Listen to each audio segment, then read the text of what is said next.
Magandang araw sa iyo, Tito Makoy. Ako si Russell. Sulong anak, lumaki na walang tatay. Naghiwalay kasi ang mga magulang ko, batang bata pa ako. At kahit nung musmus pa lang ako, Tito Makoy, nakikita ko na at hindi ko nakakalimutang minsan sinasaktan niya ang nanay ko. Babaero ang tatay ko, Tito Makoy, at walang kwenta, sasabihin ko na yan. Ang kanilang paghihiwalay, bigla na lang kaming iniwan ng tatay ko noong meron itong nakahumalingang ibang babae. Bigla na lang itong hindi umuwi at ganap nang hindi nagpakita. At noong high school na ako, nabalitaan ko na lang na namatay na pala ito dahil sa karamdaman.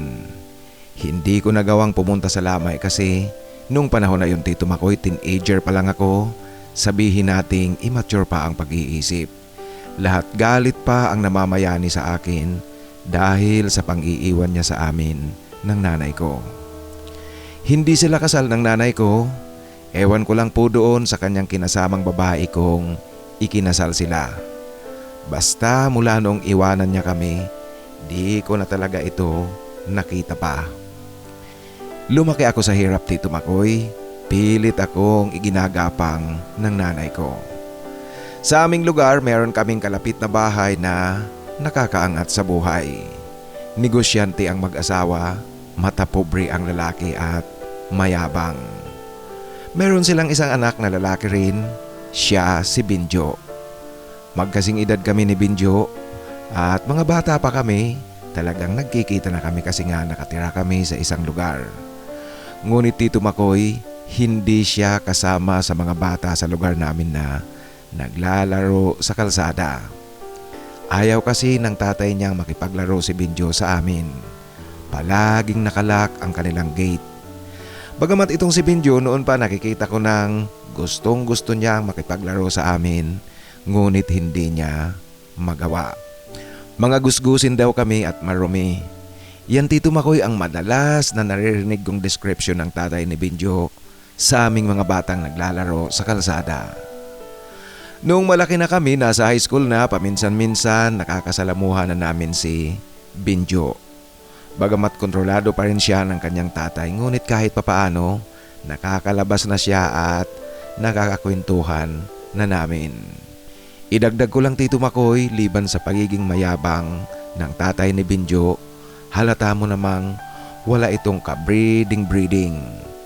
Dominante ito sa mga anak at madalas nagsisisigaw ito sa galit sa oras na hindi nasusunod ang kanyang kagustuhan. Alam niyo po, hindi namin alam kung ilang demonyo ba ang nakatira sa bahay nila. Kasi madalas namin itong naririnig na, "Tarantado ka talagang hayop ka, lumayas kang demonyo ka!" Yan, Tito Makoy, ang madalas na sigaw. Tila yata sadyang maraming demonyo talaga sa bahay nila. Kasi maraming taon na ang lumipas, palagi pa rin itong nagpapalayas ng demonyo. Ako, Tito Makoy, nakapagtapos ng high school at tumungtong rin sa kolehiyo, ngunit nakaisang semester lang ako. Dahil nga sa kapos talaga kami ng nanay ko. Alam niyo na po, ang kabuhayan lang naman namin ay ang pagtitinda ng nanay ko ng lutong ulam at kanin. Dahil dyan, namasukan ako bilang isang room boy sa isang hotel na malapit lang sa bahay namin. Nag-iipon ng pera para makapagpatuloy sa pag-aaral. Sa panahong ito, Tito Makoy, kami ni Binjo nagiging malapit na sa isa't isa. Kasi madalas na siyang nakikipagkwentuhan sa akin kung pareho kaming dalawa libre at nagkataon namang nagbabantay ako sa tinitindang luto ng nanay ko. Nakikitambay din si Binjo. Isang araw na naman, Tito Makoy, "Tarantado ka talagang hayop ka! Mayabang ka na! Lumayas kang demonyo ka! Ano, kaya mo na?" Ito na naman, Tito Makoy, ang linyang narinig ko. Sigurado ako, nag-aaway na naman ang mag-ama, si Binjo at ang kanyang tatay. Bagamat si Binjo, hindi ko naririnig na nagsasalita. Ilang saglit pa, lumabas ang tatay ni Binjo, nakasakay sa kanilang Toyota Fortuner. Galit ito, nagsasalitang mag-isa. Makalipas din ang ilang sandali, tumambay sa tindahan itong si Binjo. Akala mo Tito Makoy ang kanyang pagmumukha, Biyernes Santo. Nung medyo matagal na siyang nakaupo, ako na ang nagsalita. Okay lang yan, Binjo. Normal yan sa mag-ama ang nag-aaway. Yan Tito Makoy ang wika ko sa kanya kahit na hindi ko naman naranasan ang ganoong sitwasyon kasi nga lumaki ako na walang ama. Pinainom ko siya ng malamig na tubig. Subalit itong si Binjo hindi rin nakatiis, nagkwento ito sa akin. Madalas palang pinag-aawayan nilang mag-ama ang isang bagay na ipinipilit sa kanya na ayaw naman ni Binjo. Hindi ko siya tinanong kung ano yun, ngunit sa akin Tito Makoy alam niyo po, ang sumagi sa aking isipan, mabuti na palang wala akong ama, mas maganda na ang kalagayan ko kasi wala akong problema kagaya ng problema ni Binjo. Dito nag-umpisang lalong naging malapit kami sa isa't isa ni Binjo. Naging tambayan na niya ang tindahan ng nanay ko kung ako ang nagbabantay. Ako na yata Tito Makoy ang kanyang naging hingahan. Isang araw na naman Tito Makoy, narinig ko na lang na marahil nilusob ng mga demonyo at hayop ang bahay ni Binjo. Kasi, ikaw na hayop ka, lumayas kang ang demonyo ka. Bakit ba lagi ka na lang dyan sa Russell na yan? Sino ba sa inyong dalawa? Yan Tito Makoy ang narinig ko. Si Raulo talaga ang tatay ni Binjo. Malinaw na ang ibig sabihin niya, huwag tumambay palagi sa bahay si Binjo. Puwera na lang kung merong bakla sa aming dalawa o kaya magjowa kaming dalawa. Natawa ako Tito Makoy sa narinig kong iyon.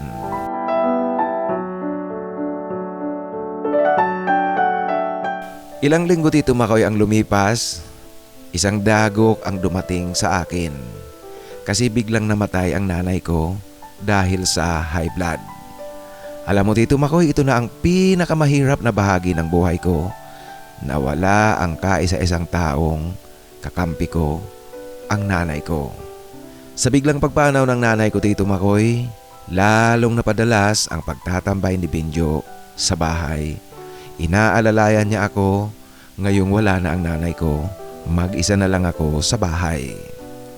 Alam niyo po, malaking bagay din naman iyon ang kanyang pagpunta-punta kasi madali akong nakarecover sa kalungkutan. Dumating pa ang araw ng pagtatapos ni Binjo sa college. Alam mo Tito Makoy, tuwang-tuwa ako kasi tapos na siya, makakalaya na siya sa kamay ng kanyang ama sa pangungontrol nito. Isang gabi pagdating ko sa bahay galing sa trabaho, gabing-gabi na iyon Tito Makoy, nasa harapan ng bahay ko itong si Binjo. Nakaupo sa may gutter ng kalsada. Maghahating gabi na ngayon kasi 10:00 ang labas ko sa trabaho. Matagal na pala siyang naghihintay sa aking pagdating. At pagpasok namin sa bahay ko, kaagad niyang inilapag sa mesang maliit ang kanyang daladalang imported na alak. Ayon kay Binjo, regalo pa raw yun ng kanyang uncle noong graduation niya. Alam niyo po, ito ang pinakaunang pagkakataong magja-jamming kami ni Binjo mula't mula pa. Wala pala ang tatay niya, bumiyahe sa Manila. Kaya nagkaroon siya ng pagkakataong tumambay sa bahay. Alam mo Tito Makoy, kakaiba ang tagpong ito. Ang akala ko, masayang inuman ito kasi celebration ng pagtatapos sa college ni Binjo. Kahit na ilang linggo na ang nakalipas.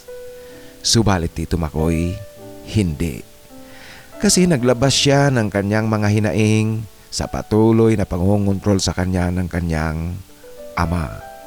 Lahat na sama ng loob kanyang naikwento sa akin. Ang malala pala Tito Makoy kasi ipinagkasundo pala siya ng kanyang tatay na ipakasal sa anak ng isa ring negosyante. Alam mo Tito Makoy, Chinese kasi sila kaya uso pa ang mga ganyan, yung arranged marriage na ang nag-uusap lang ay ang mga magulang. Ah, ganun ba Binjo? Siguro naman maganda yung chicks. Siyempre, pipili ba naman ang tatay mo ng hindi kartautso? Sigurado ako dyan, maganda yan. Saka kagaya nyo rin na may kaya. Yan Tito Makoy ang wika ko kay Binjo. Hindi, ayoko. Meron akong sariling pakiramdam. Bakit kailangang pakialaman nila at pangunahan nila ako? Yan Tito Makoy ang sagot sa akin ni Binjo. Ngayon ko nalaman na ito pala ang dahilan kung bakit sa kabila ng kanyang pagiging may itsura at sa kanilang katayuan sa buhay, wala akong makitang girlfriend ni Binjo. Wala akong nakikitang nililigawan niya. Alam niyo po magandang lalaki itong si Binjo at disente. Kahit sinong liligawan niyan, hindi magdadalawang isip na sagutin siya. Tito Makoy, siguro mabigat talaga ang kanyang problema kasi gusto niyang magpakalasing noong gabing iyon. Alam mo Tito Makoy, kaming dalawa lang ang nagiinuman. Naubos namin ang 1 litro ng imported na alak.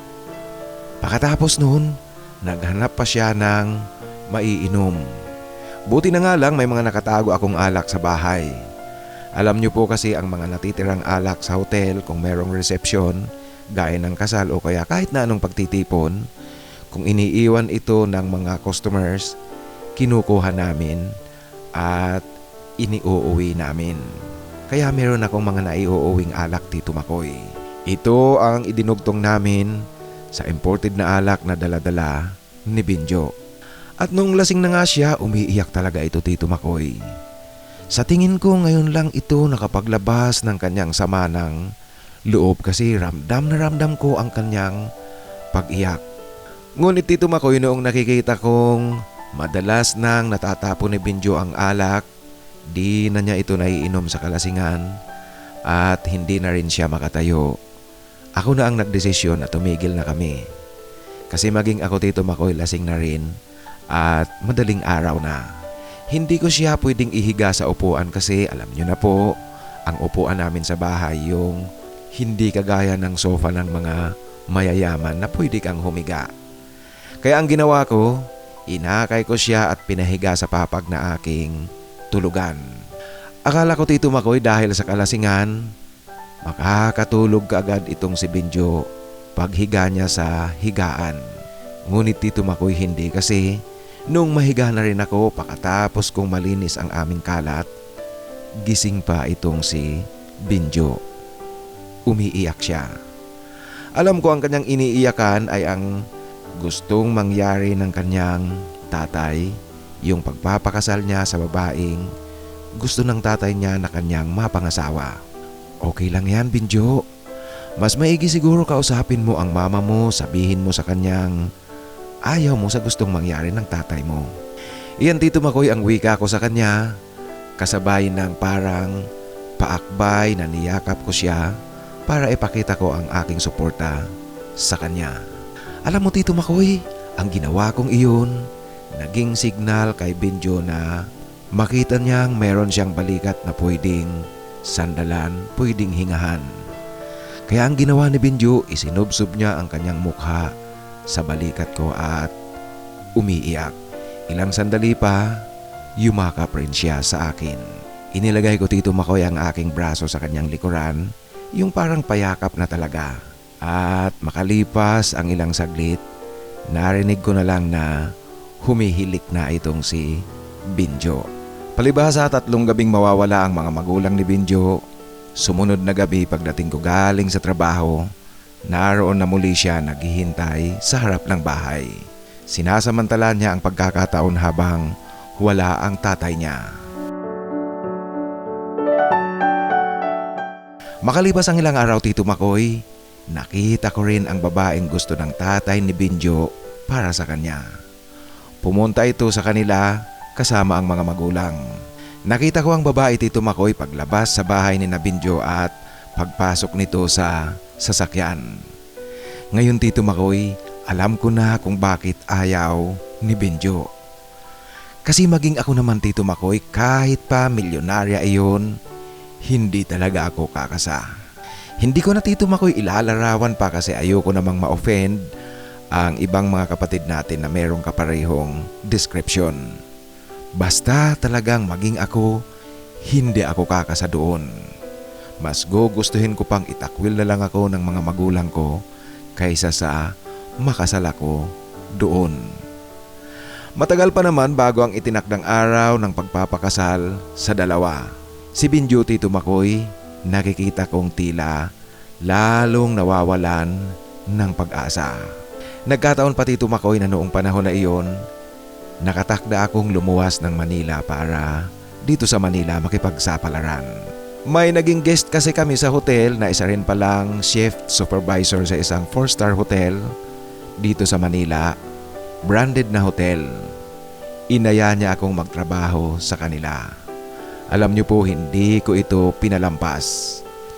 At noong araw na papaalis ako para tingnan ang lugar at ang hotel na aking pagtatrabahuan kung sakasakali, si Binjo balisang balisa talaga.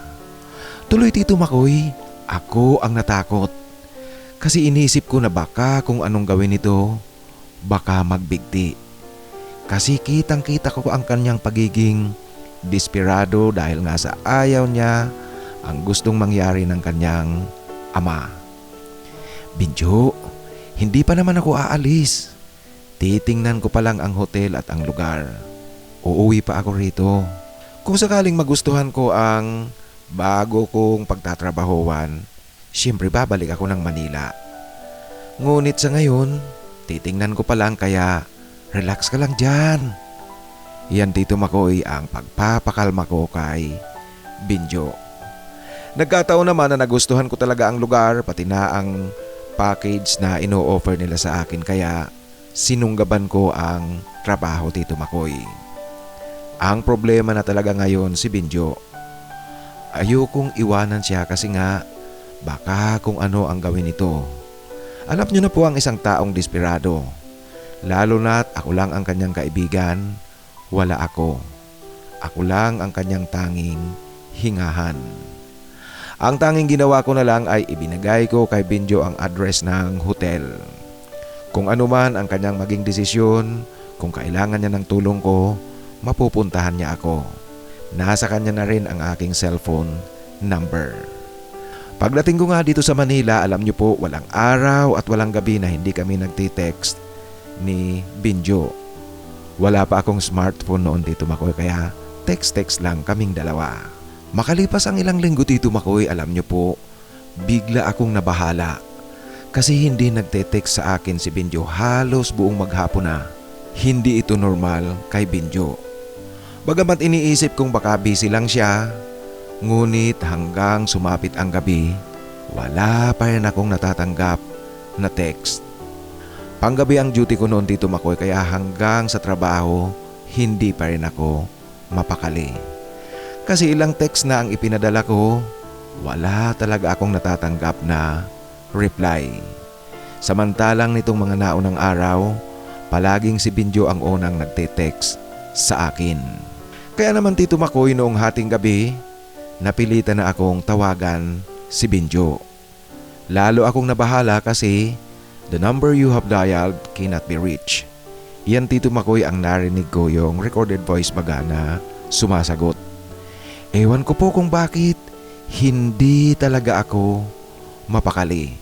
Hanggang sa umuwi ako ng bahay umaga na, wala pa rin akong natatanggap na text mula kay Binjo. Tumawag muli ako sa kanyang number at ganoon pa rin, cannot be reached ang kanyang cellphone number. Hanggang sa sumapit muli Tito Makoy ang sumunod na gabi, wala pa rin akong text na natatanggap kay Binjo. At palaging cannot be reached pa rin ang kanyang number tuwing tinatawagan ko. Hanggang sa dumating ang umaga, madaling araw actually Tito Makoy, umuwi na ako sa bahay galing sa trabaho. Pakahiga ko ng pakahiga nung matutulog ako, bigla na lang nag-ring ang cellphone ko. Alam niyo po, nakahinga ako ng maluwag kasi si Binjo ang tumatawag sa akin.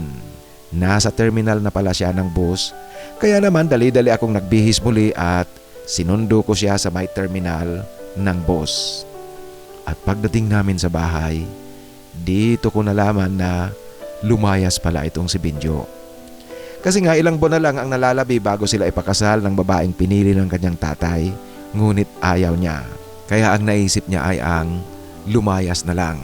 Sinabi niya rin sa akin kung bakit hindi siya nagte-text at hindi ko matawagan kasi inoff niya pala ang kanyang cellphone para hindi siya matawagan ng kanyang mga magulang at kapatid. Ayon pa kay Binjo, blinak niya pansamantala ang cellphone number ng kanyang mga kapatid at mga magulang. Tito Makoy, dala siguro ng sobrang pag-aalala ko at ang kasiyahang ligtas itong si Binjo narito ngayon sa bahay. Alam niyo po, hindi ko talaga napigilang yakapin siya ng mahigpit at hindi sinasadya, Tito Makoy. Nahalikan ko itong si Binjo.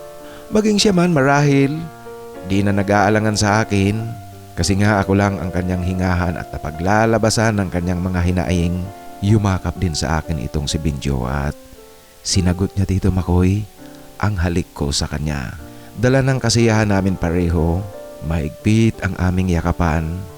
Uminit kaming dalawa, Tito Makoy, hanggang sa natangay kaming ganap ng aming emosyon. Hindi ko inaasahan ito. Pareho kami ni Binjo hindi nakapagpigil. Kaya naman, Tito Makoy, sa aming pagtulog kahit na umaga na yon, naganap talaga sa aming dalawa ni Binjo ang pinakapribadong tagpo sa dalawang tao. Maging ako, Tito Makoy, hindi rin makapaniwala kung bakit kay bilis ng pangyayari nagawa namin iyon ni Binjo. Sa boarding house na nanatili itong si Binjo habang naghahanap ng trabaho. Sa kagandahan ng pagkakataon, Tito Makoy, nakahanap din kaagad ng trabaho itong si Binjo. Malapit lang ito sa boarding house kung saan kami nakatira. At dahil nga, Tito Makoy, pareho na kami may mga trabaho, makalipas ang ilang buwan, naghanap kami ni Binjo ng mas malaking boarding house. Tulong kami sa pagbabayad ng OPA. Ang boarding house na ito hanggang ngayon, dito pa rin kami nakatira ni Binjo. Walang kasalang naganap dahil nga lumayas itong si Binjo. Ngunit alam niyo po, Tito Makoy, ini-imagine ko na lang ang ngit-ngit at galit ng kanyang tatay dahil sa pag-alis ni Binjo. Ngunit sa panig ni Binjo, wala siyang pakialam kung ano pa ang galit sa kanya ng kanyang tatay. Ayon sa kanya, basta hindi siya pwedeng sumunod sa kagustuhan ng kanyang tatay, yung didiktahan ang kanyang pakiramdam. Ilang buwan makalipas ang itinakdasan ng kasal ni Binjo at yung babaeng gusto ng kanyang tatay na mapangasawa niya, umuwi ako sa amin.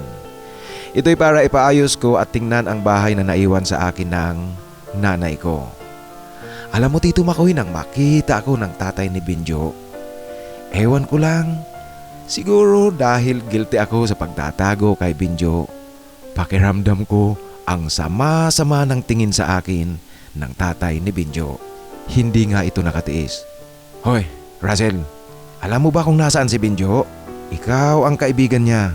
Iyan, Tito Makoy, ang parang general na pagtawag niya sa akin. Sir naman, paano ko po malalaman yan? Ilang buwan na akong wala rito sa bahay. Bakit? Meron po bang problema? Ito, Tito Makoy, ang pagkukunwari ko. Siguraduhin mo lang na wala ka talagang alam.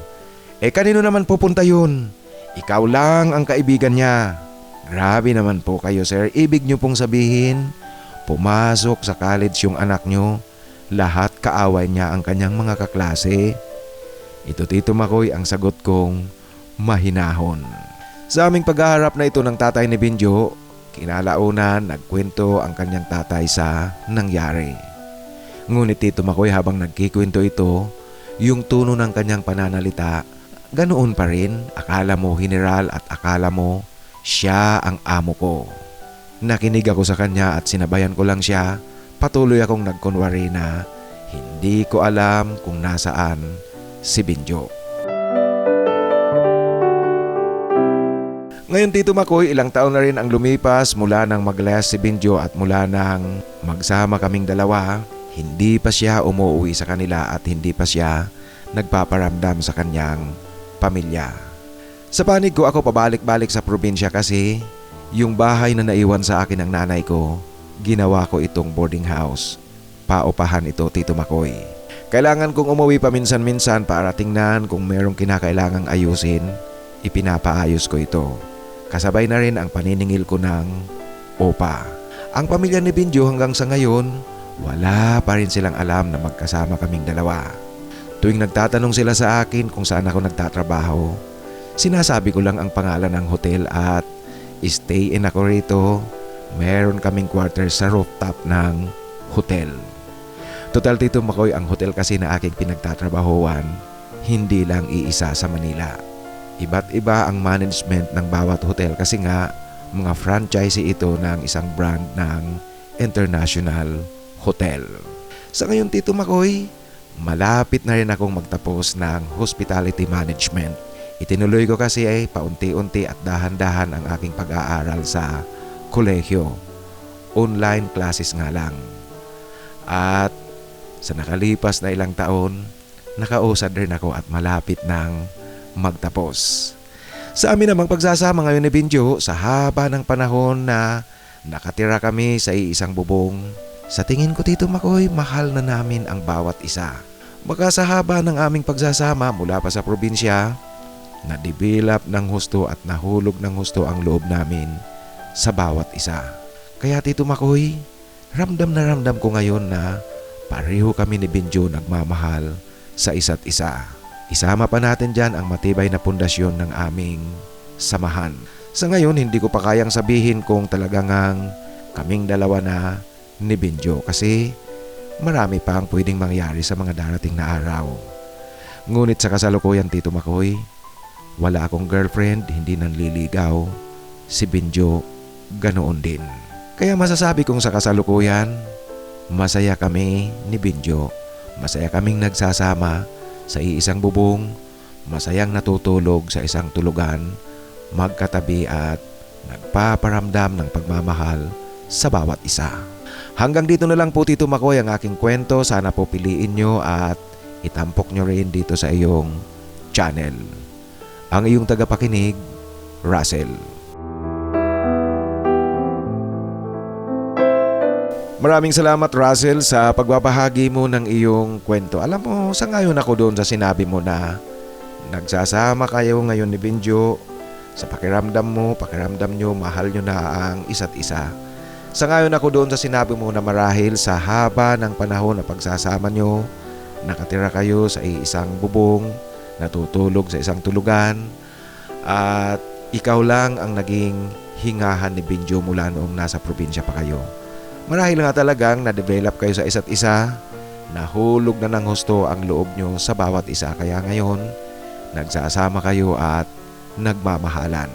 Wala namang masama akong nakikita dyan kasi pareho naman kayo mga binata. At congratulations nga pala, at natutuwa ako kasi ipinagpatuloy mo ang iyong pag-aaral. Congratulations in advance sa iyong pagtatapos. Sa muli, maraming salamat sa pagbabahagi mo ng iyong kwento.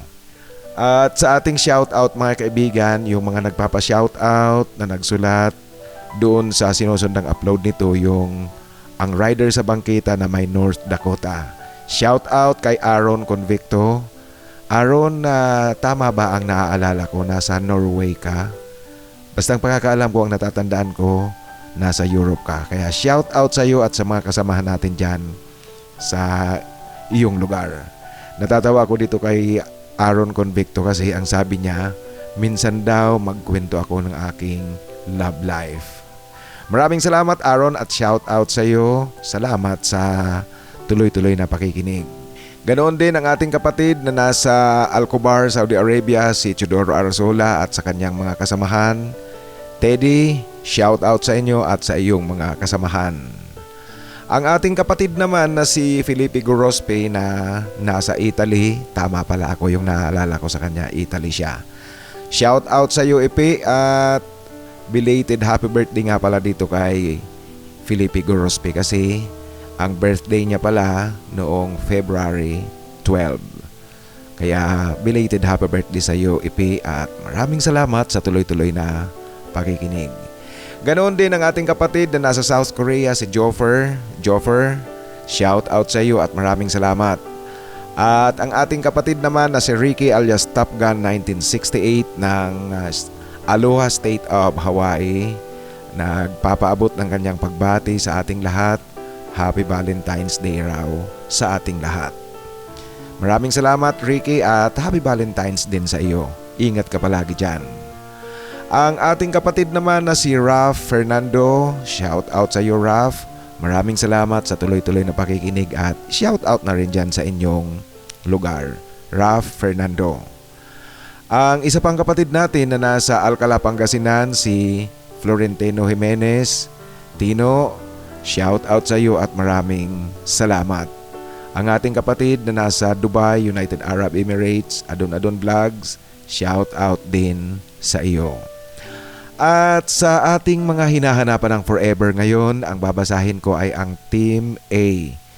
Para doon sa ngayon pa lang nakapakinig dito sa ating kwentuhan, ang mga pangalang babanggitin ko naghahanap yan ng forever. Kaya kung naghahanap kayo ng forever, kontakin nyo sila. Baka sakaling kayo na nga talaga. Naghahanap ng forever si Alvin Kalalang, shout out sa iyo Alvin. Dominador Patawaran, shout out din sa iyo. Paulo Laison, naghahanap din ng forever at shout out sa iyo. Ganoon din si Jason Hanson, shout out sa iyo Jason Hanson. At si Julius Espirito ng Romania, shout out sa iyo Julius Espirito. Naghahanap din ng forever si Neil R. Shout out sa iyo Neil. At si Sam Barito, shout out sa iyo Sam. At ang isa pa ay si Ramon Sarmiento. Mon, shout out sa iyo. At ang ating kapatid na si Chor Baril. Yan po mga kaibigan ang mga pangalang nabanggit ko. Naghahanap yan ng forever. Pag sinabi nating forever, ang ibig sabihin yan tutuhanang relasyon. Hindi yung hook up lang ng kung isang gabi, dalawang gabi. Seryosong relasyon ang kanilang hinahanap. Kaya kung naghahanap kayo ng forever din, maaari nyo silang kontakin. At doon sa mga nais na magpa-shoutout sa muli po, pakisulat sa pinakahuling upload para siguradong mabasa ko yan. Kasi kung nasa matagal ng upload, napakalaki na ng posibilidad na hindi ko yan mabasa. Mabasa ko man yan masyado ng matagal. Sa mga nais namang magbahagi ng kanilang kwento, ipadala lang po sa aking email titomarcos@yahoo.com. Sa inyo pong lahat, maraming salamat. Happy Valentine's Day.